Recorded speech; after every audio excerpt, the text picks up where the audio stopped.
성도 여러분 안녕하셨습니까? 반갑습니다. 여러분 이 아침에 하나님께 감사하십니까? 삶 자체가 기적이죠? 네, 차 타고 오면서 저는 그걸 느꼈어요. 이렇게 안전하게 살아있다는 자체가 기적이다. 소위 우리가 기적이라고 말하죠. 하나님께는 당연한 건데, 그죠? 여러분 모두가 하나님께서 베푸시는 큰 은혜 속에서 기적을 체험하며 이 자리에 앉아있다고 생각이 됩니다. 오늘 하나님께 마음껏 찬양하시고 영광을 돌리시길 간절히 바라겠습니다. 자, 오늘은 중심 이동이라는 제목으로 함께 말씀의 은혜를 나누도록 하겠습니다. 여러분, 거꾸로 세계지도를 본 적이 있으세요? 거꾸로 세계지도. 1970년 호주 멜버른에 사는 12살 난 초등학생 스튜어트 메가더가 지리학 숙제로 아주 특이한 지도를 그렸습니다. 지도를 180도 돌려서 북쪽이 아래로 가고 남쪽이 위로 올라가게 일명 거꾸로 세계 지도를 그린 거예요. 그리고 이제 과제물을 냈는데 지리학 선생님으로부터 혼이 났어요. 어떻게 세계 지도를 이따구로 그려왔냐고. 제대로 그리라고. 이 숙제 통과하려면. 야단을 맞았어요. 하지만 이 스튜어트 메가더는 이에 굴하지 않고 9년이 지난 1979년 호주의 날에 호주가 세계의 꼭대기에 올라가 있는 메가더 개정 세계 지도를 발표했어요. 수많은 사람들이 그 지도를 샀습니다. 바로 이 지도입니다. 분명 이것은 우리가 알고 있는 세계 지도와 달리 모든 대륙들이 뒤집혀 있어요. 그리고 누가 보더라도 가운데 어느 나라가 있습니까? 호주 나라가 있어요. 저는 이 미국에 와서 제가 자라면서 보아온 한국의 세계 지도와 다른 세계 지도가 있다는 걸 처음 알았어요. 여러분 이것이 제가 자라면서 봐왔던 세계 지도예요. 근데 이 지도의 중심에 한반도가 놓여 있습니다. 그래서 저는 바로 우리가 세계 중심이구나라고 생각했었어요. 그런데 이 미국에 와보니까 이런 지도를 사용하더라고요. 이것은 미국을 중심으로 그려진 세계 지도입니다. 그러다 보니까 러시아가 두 동강 나 있어요. 그렇죠? 그리고 아시아가 잘려버렸어요. 그런데 이 지도는 그 다음 프랑스판 세계 지도입니다. 유럽을 중심으로 둔 지도예요. 그런데 누가 보더라도 자국인 프랑스가 중앙에 와 있어요. 그러다 보니까 오른쪽 끝에 있는 한국을 극동이라고 표현하게 어울려요. 그렇죠? 사실 지구는 둥글잖아요. 그리고 회전하고 있지 않습니까? 그러니 위아래가 어디 있고 좌우가 어디 있습니까? 없죠. 그저 우주 공간에 떠 있는 행성이에요. 그래서 이 미국의 로트거스 대학의 정치학 교수인 아서 제이 클링호퍼라는 교수가 그의 책 The Power of Projection이라고 하는 우리말로 투영의 권력이라고 번역되는 이 책에서 지도는 권력이다. 이 권력에 의해서 자기 지도를 표현한다. 그런 의미예요. 그러면서 이런 말을 합니다. 모든 사람이 동의하는 객관적인 지리학은 없다. 그렇지만 나라들마다 철저하게 자기 중심적으로 지도를 제작합니다. 그래서 자국민들에게 자기 나라 중심의 지리관 그리고 세계관을 심어줘요. 바로 파워 게임이에요. 파워 게임. 예. 여러분, 우리가 단체 사진을 찍으면 가장 먼저 누구부터 확인합니까? 예. 자기 자신부터 확인을 해요. 그래서 내 얼굴이 잘 나왔으면 잘 나온 사진, 내 얼굴이 못 나왔으면 다른 사람이 아무리 잘 나왔더라도 이것은 뭐예요? 못 나온 사진입니다. 언제나 나를 중심에 놔요. 여러분, 어른과 아이는 어떻게 구분될까요? 어른과 아이. 나이로요? 그럴 수 있어요. 이곳 캘리포니아에서는 18살을 중심으로 성인과 미성년자를 나누지요. 그래서 18살이 되면 법적으로 더 이상 보호자가 필요 없는 성인이 되는 거예요. 나이로 구분한 어른과 아이지요. 그럼 여러분, 나이를 먹으면 다 어른입니까? 우리 그렇게 생각하지 않죠. 나이를 먹었어도 껍데기만 어른인 사람도 있어요. 예, 이 마트에 가보면 가끔 무슨 일 때문인지 가지도 않고 떼를 쓰고 징징거리는 아이들을 보게 됩니다. 아빠, 엄마가 뭐 아무리 달래고 설명해도 통하지가 않아요. 왜 징징거리느냐? 그 이유는 내가 원하는 거를 안 해줬다 이거예요. 그렇죠? 그래서 그냥 울어대고 난장편을 핍니다. 그런 자리에서 징징거리는 것은 자기 마음대로 안 됐다고 하는 자기들만의 신호예요. 그런데 자기 마음대로 안 되면 징징거리고 고집부리는 어른도 있어요. 마음에 차지 않거나 자기에게 좀 불리하다 싶으면 온갖 불평불만을 늘어놓으면서 주위 사람들을 피곤하게 하는 사람도 있습니다. 또 아이들은 어디를 가든 장소가 어디든 상관없이 천방지축으로 뛰어놉니다. 애들 몇 명이 모이면 뭐가 그리 즐거운지 왁작지껄해요. 어릴수록 남을 신경 쓰지 않습니다. 덜 된 어른도 타인을 의식하지 않아요. 그저 자기 기분 내키는 대로 합니다. 타인에 대한 배려심이 전혀 없어요. 이런 사람은 어른이라고 말할 수 없어요. 그렇죠? 바로 이런 사람들, 즉 자기 기분만 생각하고 상대에 대한 배려심이 없고 늘 이기적으로 행동하는 사람, 이런 사람들은 어른이라고 말할 수 없어요. 여러분, 아이는 영어의 아이와 발음이 같아요. 그렇죠? 나. 아이는 철딱서니 없게 자신에게만 집중하는 경향이 있습니다. 자기가 주인이고 자기가 중심이 되어야 하는 거예요. 그렇죠? 영어의 아이가 그걸 이야기하고 있다고 생각이 돼요. 그래서 신약성경 에베소서 4장 13절에서 15절에는 우리에게 이렇게 하라고 권면하고 있습니다.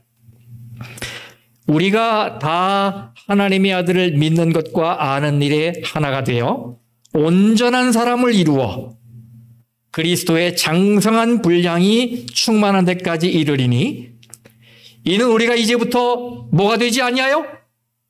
아이가 되지 아니하여 15절 오직 사랑 안에서 참된 것을 하여 범사에 그에게까지 자랄지라 그는 머리니 곧 그리스도라. 여러분, 이 말씀을 다른 말로 하면 더 이상 나 중심에 머물지 말고 그리스도에게까지 성장하여 신앙의 어른이 되라, 이런 말이에요. 신앙의 어른이 되라.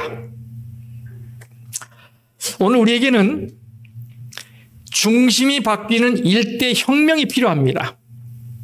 여러분, 중세시대에 이 사람들은 1000년이 넘는 기간 동안 천동설을 믿었어요.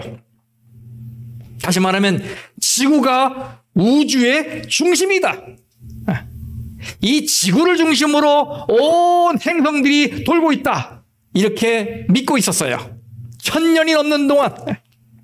그런데 16세기 말에 코페르니쿠스가 나타나서 우주의 중심은 지구가 아니라 태양이다 라고 주장했습니다. 이것은 우주의 중심이 바뀌는 혁명이요, 일대 전환이었어요. 오늘 우리에게도 이런 혁명이 필요합니다. 모든 것이 나 중심에서 그리스도 중심으로 옮겨가는, 전환되는 영적 혁명이 필요해요. 그것을 교훈하는 말씀이 바로 우리 교회의 현대 진리인 세천사의 기별이에요. 그것은 나 중심의 삶에 대한 하나님의 경고이고 하나님의 해법입니다. 여러분, 세천사의 기별이 어느 책 어디에 있습니까? 요한계시록 14장에 있어요. 좀 제가 읽어보겠습니다. 요한계시록 14장 6절에서 12절 말씀입니다. 또 보니 다른 천사가 공중에 날아가는데 땅에 거주하는 자들 곧 모든 민족과 종족과 방언과 백성에게 전할 영원한 복음을 가졌더라. 그가 큰 음성으로 이르되 하나님을 두려워하며 그에게 영광을 돌리라. 이는 그의 심판의 시간이 이르렀음이니 하늘과 땅과 바다와 물들의 근원을 만드신 이를 경배하라 하더라. 8절. 또 다른 천사 곧 둘째가 그 뒤를 따라 말하되 무너졌도다 무너졌도다 큰 성 바벨론이여 모든 나라에게 그의 음행으로 말미암아 진노의 포도주를 먹이던 자로다 하더라. 9절. 또 다른 천사 곧 셋째가 그 뒤를 따라 큰 음성으로 이르되 만일 누구든지 짐승과 그의 우상에게 경배하고 이마에나 손에 표를 받으면 그도 하나님의 진노의 포도주를 마시리니 그 진노의 잔에 섞인 것이 없이 부은 포도주라. 거룩한 천사들 앞과 어린 양 앞에서 불과 유황으로 고난을 받으리니 11절. 그 고난의 연기가 세세토록 올라가리로다. 짐승과 그의 우상에게 경배하고 그의 이름표를 받는 자는 누구든지 밤낮 쉼을 얻지 못하리라 하더라. 마지막 절 다치어 시작. 성도들의 인내가 여기 있나니 그들은 하나님의 계명과 예수에 대한 믿음을 지키는 자니라. 아멘. 현대 진리라고 우리가 알고 있는 세천사의 기별입니다. 이 말씀을 요약하면 이래요. 세 천사가 차례로 등장을 합니다. 그런데 영원한 복음을 가진 한 천사가 외칩니다. 심판하실 시간이 이르렀으니까 하나님을 두려워하고 창조주 하나님께 영광을 돌리고 그에게 예배하라. 그런 다음에 둘째 천사가 등장하더니 음행으로 모든 민족에게 진노의 포도주를 마시게 한 그 바벨론 성이 무너졌다 이렇게 외칩니다. 그 다음엔 셋째 천사가 등장을 하더니 짐승과 그의 우상에 경배하고 그의 이름의 표를 받으면 하나님의 진노를 받아서 밤낮을 가리지 않고 계속해서 쉼을 얻지 못할 것이다 이렇게 외칩니다. 그런데 여러분, 우리 이 말씀 방금 읽었지만은 여기 어디에 영원한 복음이 있습니까? 네? 참 이상하잖아요. 이 말씀에는 분명 심판을 이야기하고 있고 두려워하라고 하고 있고 무너졌도다 무너졌도다 진노의 포도주를 받겠다고 하고 불과 유황으로 고난을 받겠다고 하고 말입니다. 밤낮 쉼을 얻지 못하겠다는 말씀이 나오는데 도대체 무엇이 영원한 복음이란 말이에요?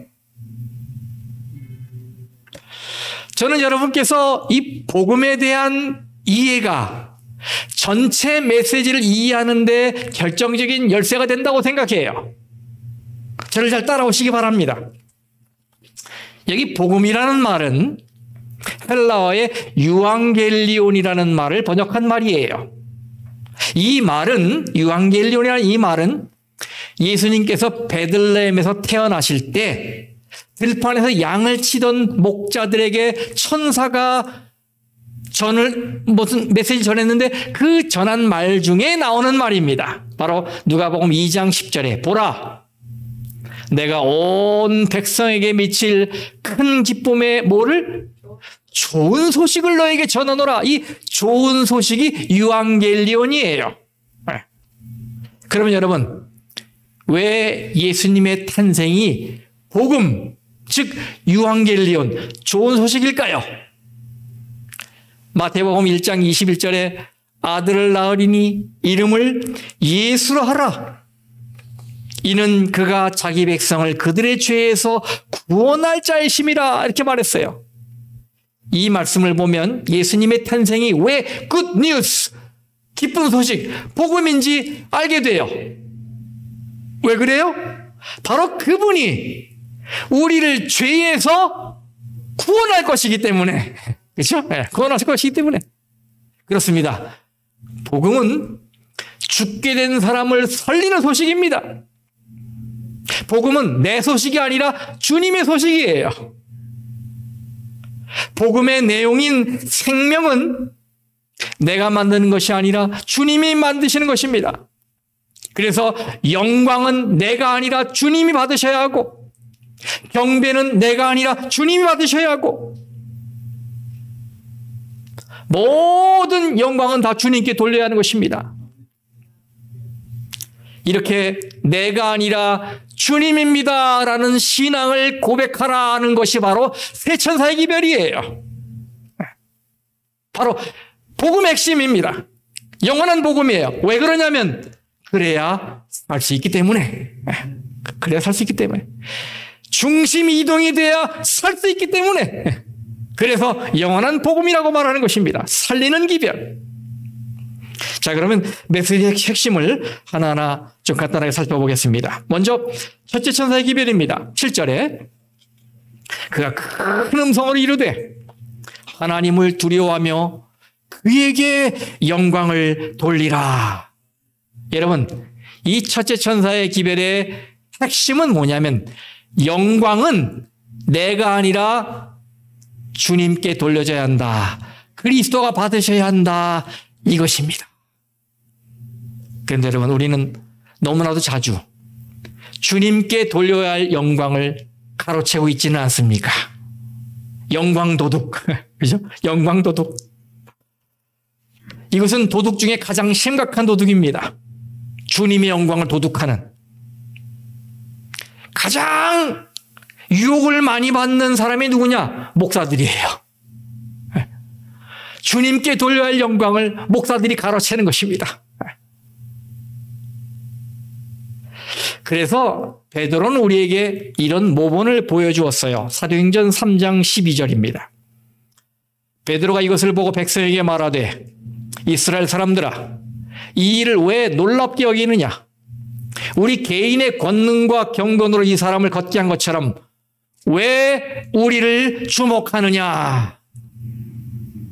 여러분, 이것은 베드로와 요한이 성전을 향해 가다가 성전 미문 앞에서 한 안진뱅이가 구걸했는데 그에게 예수님의 이름을 선사하며 고쳐줍니다. 그러자가 사람들이 몰려와서 신통하다는 듯이 쳐다봤어요. 그때 그 사람들에게 한 말이에요. 뭐라고요? 왜 우리를 주목하느냐? 그러면서 그들의 관심을 어디에게 돌립니까? 그리스도에게로 돌립니다. 그런데 우리는 어때요? 우리는 왜 나를 주목하지 않느냐? 이렇게 말하고 있지는 않습니까? 내가 누군데? 내가 이 교회에서 얼마나 봉사를 많이 했는데 왜 나를 주목하지 않느냐? 혹시 이렇게 말하고 있지는 않은지요?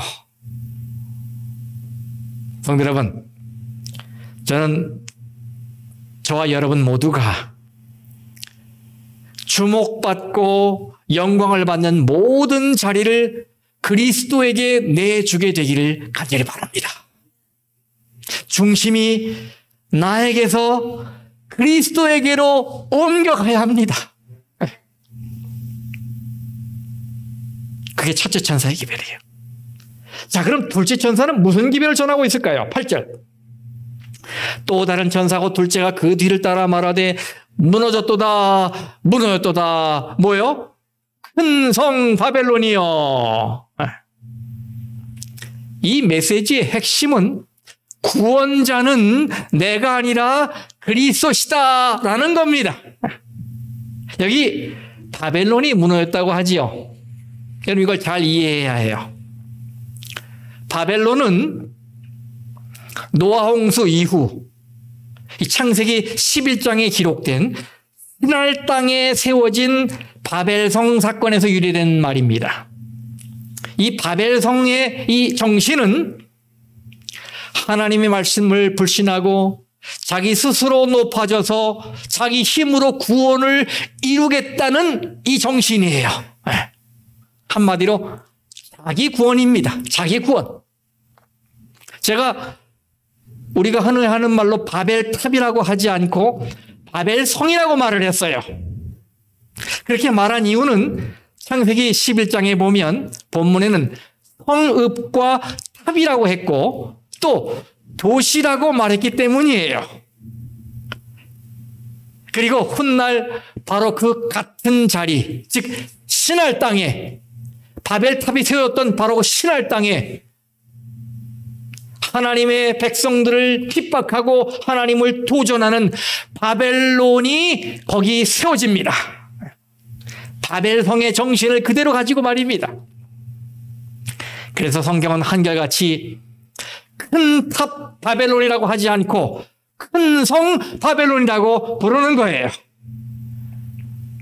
그런데 그 도시를 건설하려는 시도가 실패로 끝난 것처럼 이 바벨론의 정신은 무너질 수밖에 없습니다. 왜요? 구원은 우리 주님이 주시는 선물이지 내 노력의 대가가 아니기 때문입니다.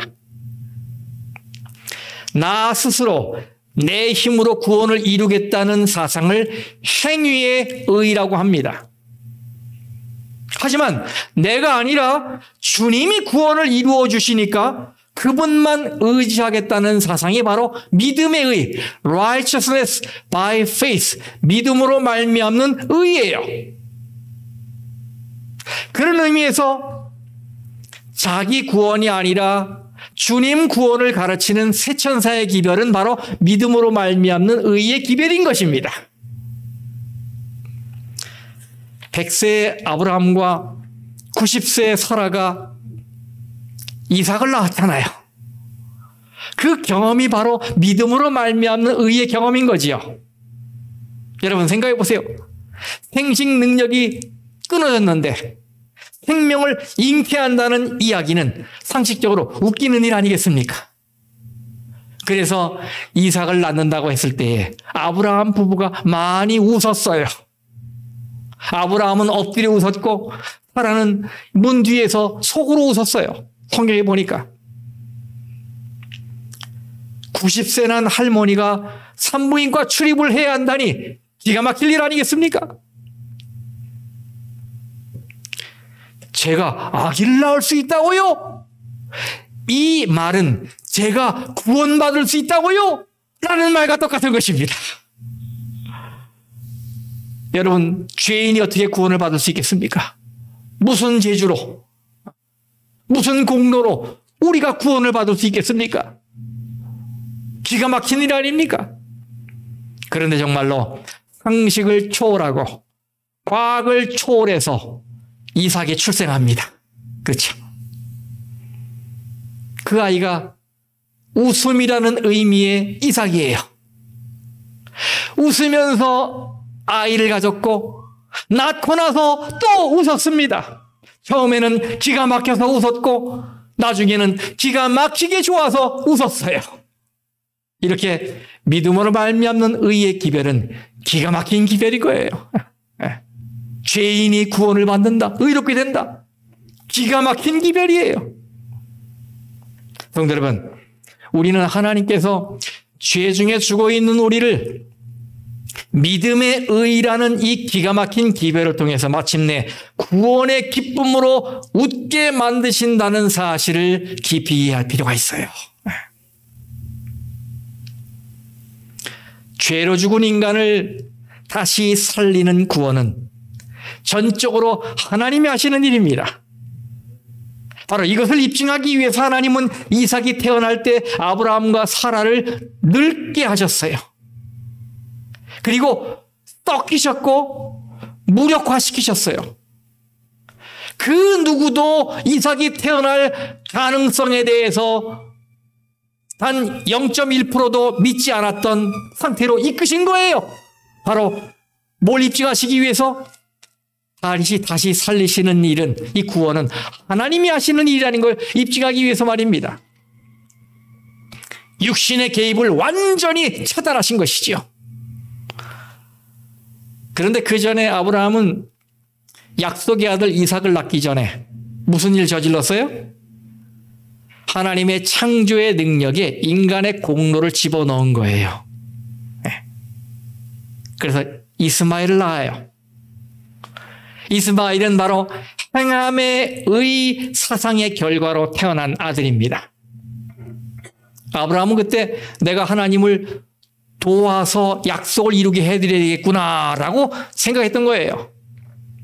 그런데 그 결과는 어떻게 됐습니까? 비참하게 됐지요. 오늘날 이스라엘과 아랍의 끊임없는 전쟁을 낳은 거 아니겠습니까? 그렇죠? 하나님의 구원하시는 능력에 인간의 공로가 들어가면 그렇게 되는 거예요.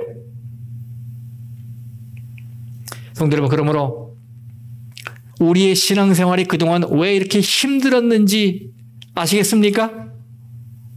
왜 이렇게 힘들었습니까? 그 이유는 신앙의 연수만큼이나 많은 이스마엘을 낳았기 때문입니다. 주님을 제쳐두고 내 힘으로 이루려고 거듭거듭 이스마엘을 탄생시켰기 때문이에요. 내가 뭔가 해야지 라는 이런 사상을 가지고 말입니다. 그것이 오늘날 우리 개인과 가정과 교회가 어려움과 분쟁을 겪는 이유예요. 그러므로 구원은 내가 발버둥쳐서 얻을 수 있는 것이 아니라 믿음 위에 축복이 더해져서 주님이 선물로 주시는 것임을 믿기를 간절히 바랍니다. 중심이 나에게서 그리스도에게로 옮겨가야 해요. 이것이 둘째 천사의 기별입니다. 자, 그러면 이번엔 셋째 천사의 기별을 좀 살펴보겠습니다. 9절부터 12절까지.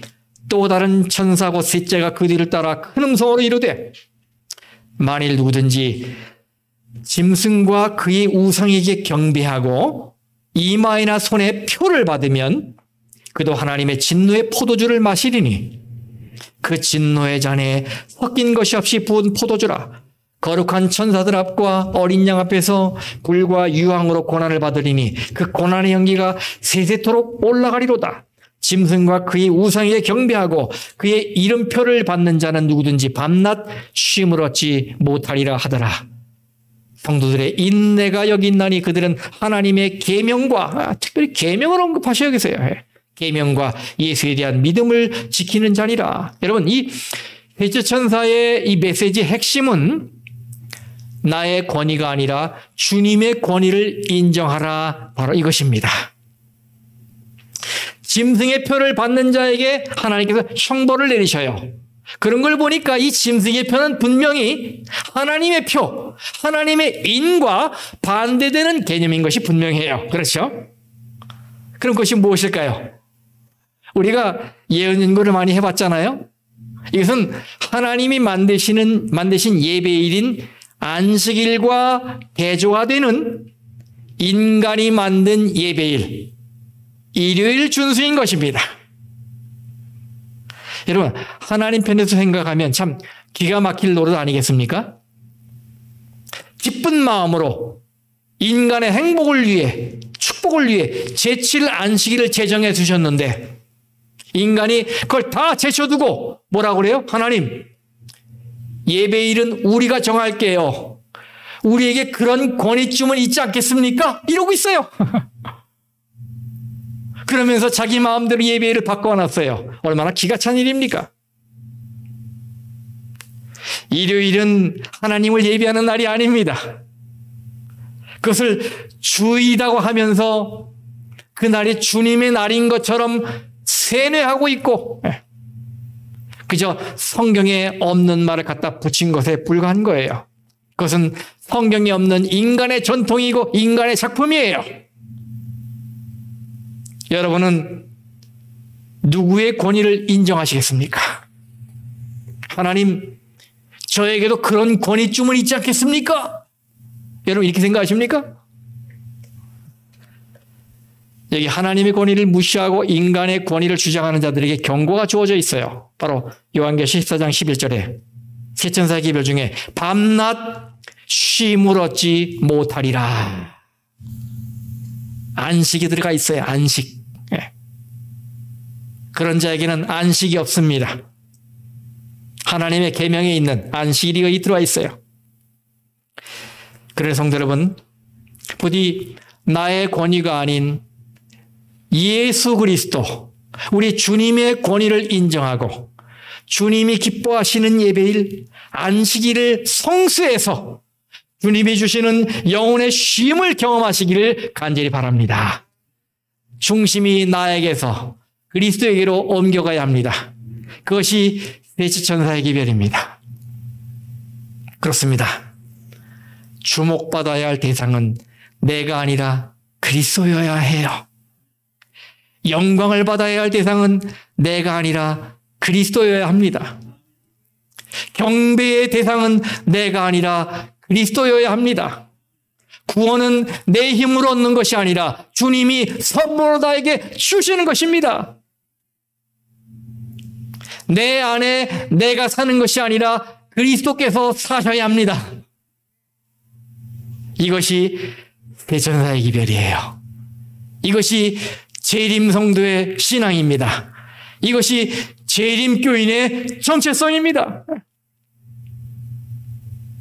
성도 여러분, 우주의 중심은 대한민국도 프랑스도 미국도 러시아도 아니고 또 태양도 아닙니다.